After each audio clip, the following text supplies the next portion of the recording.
Hasta por 10 minutos la diputada Claudia Ruiz Massieu, del Grupo Parlamentario del Partido Revolucionario Institucional.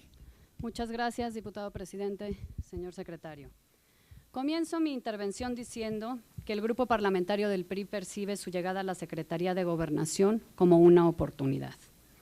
Una oportunidad para corregir el rumbo y la forma en que la administración que usted representa ha escogido de hacer política.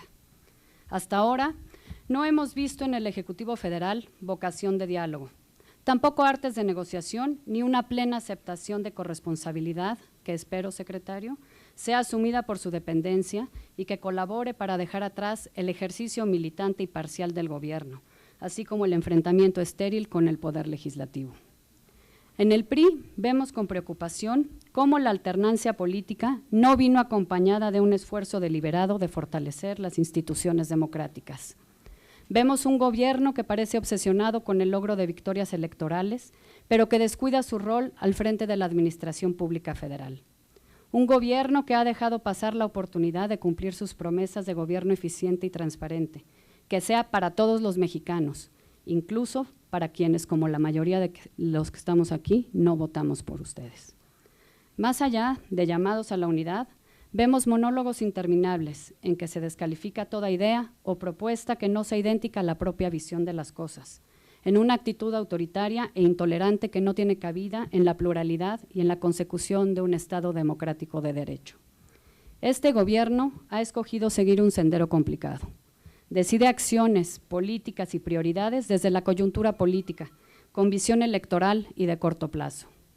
Vemos con preocupación la falta de consistencia en la definición de las prioridades nacionales y falta de disciplina en el cumplimiento de las que han sido la prioridad del momento, que quedan entonces como ocurrencia y no como políticas de Estado concebidas como tales. Escuchamos incluso en este mismo espacio a sus distintos antecesores hablarnos de supuestas prioridades, sin las cuales la República se atascaría o se iría al abismo. La reforma constitucional para la adopción del modelo penal acusatorio, la creación del Sistema Nacional de Seguridad Pública, la cédula de identidad ciudadana, la ley de extinción de dominio o la suscripción del Acuerdo Nacional por la Seguridad y la Justicia fueron en su momento la prioridad sobre la cual descansaba la buena marcha del país. Al cabo de los meses, el secretario en turno minimizó su relevancia, cuestionó su pertinencia o efectividad y sin más se cambió de rumbo generando una nueva cortina de humo. Nos corresponde hacer una valoración puntual de la Secretaría de Gobernación para, en un esquema de colaboración de poderes, coadyuvar con usted señalando lo que nos preocupa. La Secretaría a su cargo tiene las facultades más extensas para conducir la política interior, preservar la gobernabilidad democrática y el respeto a los derechos humanos y representar al Poder Ejecutivo en distintas tareas. Sin embargo, nos parece que se ha escogido privilegiar el ejercicio de las facultades relativas al tema de la seguridad, descuidando otras que resultan igualmente importantes y que, tomadas en su conjunto, explican por qué nuestro país, lejos de avanzar, retrocede en todos los ámbitos relativos a la gobernabilidad, el desarrollo y la calidad de vida. Señalo algunas de las materias que debían también ocuparle. Conducir con sentido de solidaridad y oportunidad los retos que por nuestra geografía y a consecuencia del cambio climático enfrentamos producto de los desastres naturales. A los priistas no solo nos preocupa, nos agravia que la asignación de recursos del Fonden, cuando se presentan desastres naturales de urgente atención, sea tardada, tortuosa y farragosa. Es muy grave esa lentitud en la determinación de zonas de desastre y el regateo de los recursos, exigiendo paripazos incumplibles. Un tercio del país está afectado por desastres naturales de enorme proporción. Es inconcebible la escasez de recursos para su atención cuando las reservas internacionales de México están en su máximo histórico. Dinero para los banqueros y vulnerabilidad y muerte para los mexicanos afectados por los desastres, secretario. No hemos visto un manejo de crisis certero, de ayuda sin tintes electorales y sin regateos a los gobiernos municipales y estatales. Hay que dejar la improvisación. Otra de sus responsabilidades es participar en los gabinetes de seguridad pública y seguridad nacional. ¿Quedan claras para usted las diferencias, las distinciones de herramientas entre una y otra materia? Nada más grave para la democracia que confundirlas, como le sucede a algunos, minando las libertades de la población civil. Un área abandonada también es la relación del Estado con los medios de comunicación, normando su actividad y su operación, atendiendo los reclamos de falta de condiciones para funcionar en un ambiente seguro y de libre competencia.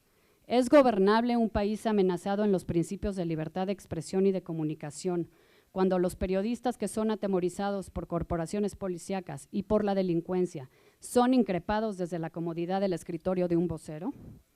También le corresponde, secretario, la conducción inteligente de las relaciones con el Poder Legislativo y otros órganos autónomos, contribuir a dar sustento a la unidad nacional y fortalecer las instituciones de gobierno.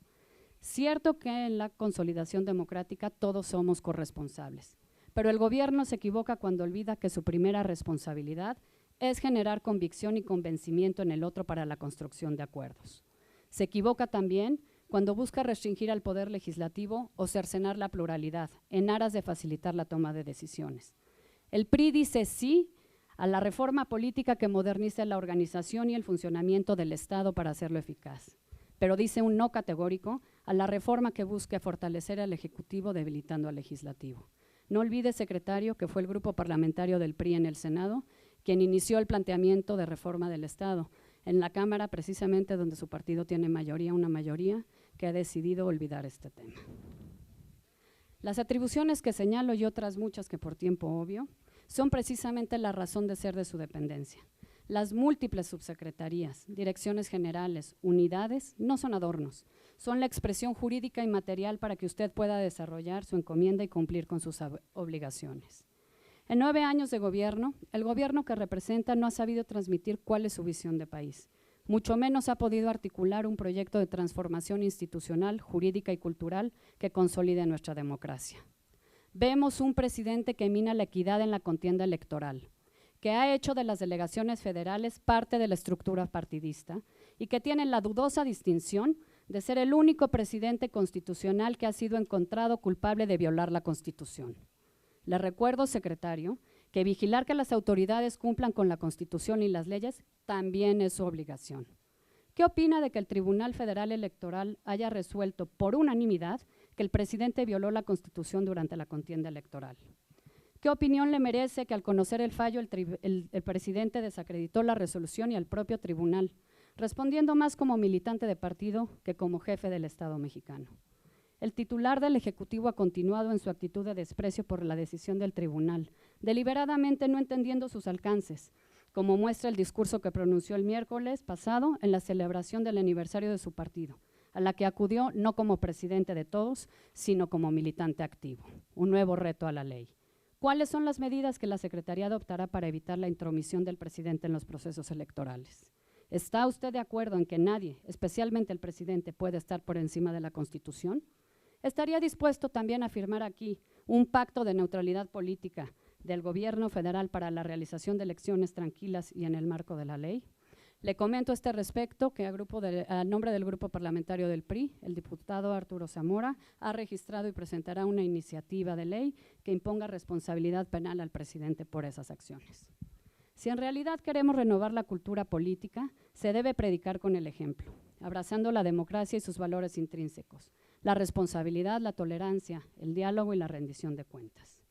Señor, en su interpretación de la realidad, los gobernantes suelen ser tercos, pero la realidad siempre es más terca que los gobernantes. Por más que se produzcan spots publicitarios, por más que se quiera, ¿quién puede decir que vive mejor que hace 4 o que hace 10 años? El voluntarismo no puede nunca sustituir la voluntad de hacer las cosas. Le rogamos los priistas, un ejercicio autocrítico y objetivo. Responda a los cuestionamientos que provienen de una preocupación clara y sincera por la precariedad de la gobernabilidad democrática y por la falta de conducción política que percibimos en el país. Gracias, secretario. Gracias a la diputada Claudia Ruiz